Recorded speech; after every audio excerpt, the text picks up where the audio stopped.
Good day, friends. It is me, HLModTech, and I'm back in my lab, but today I'm using the Mini Gimbal S, so it is actually like I've got a real cameraman that is tracking to me as I talk to you about my Glowforge.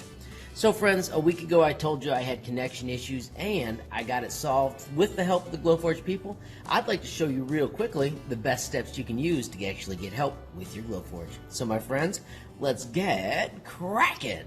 Alright, so my first step was to assume that there was something wrong with the Wi-Fi at my school, so I barked at my principal and I barked at my IT guy, and that got me nowhere and I couldn't solve it. So then my second step was I created the quick little video that I could put on YouTube and then I could share in a couple cool locations to get some help. So the first location I shared it was the Glowforge community.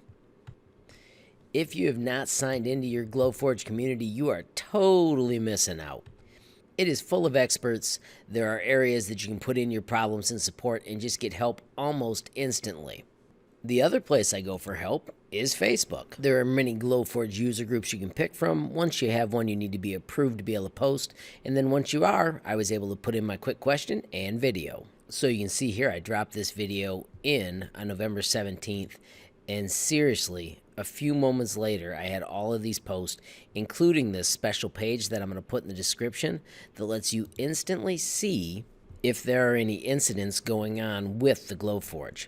So this one is the resolved one, but if you go right back down here to current status, which will be the link I give you, it shows you that right now all systems are operational.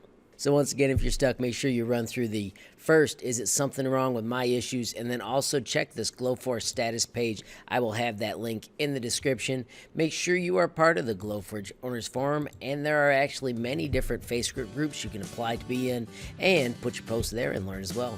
Friends, if you found the video useful, please hit that like button. If you've got a question, comment, or suggestion, add it down below. If you haven't subscribed yet, what are you waiting for? Smash that subscribe button, and last but not least, hit the notification bell if you want to be the first to know when there's a brand new video from me, HLModTech. Thanks for watching. Have a great day.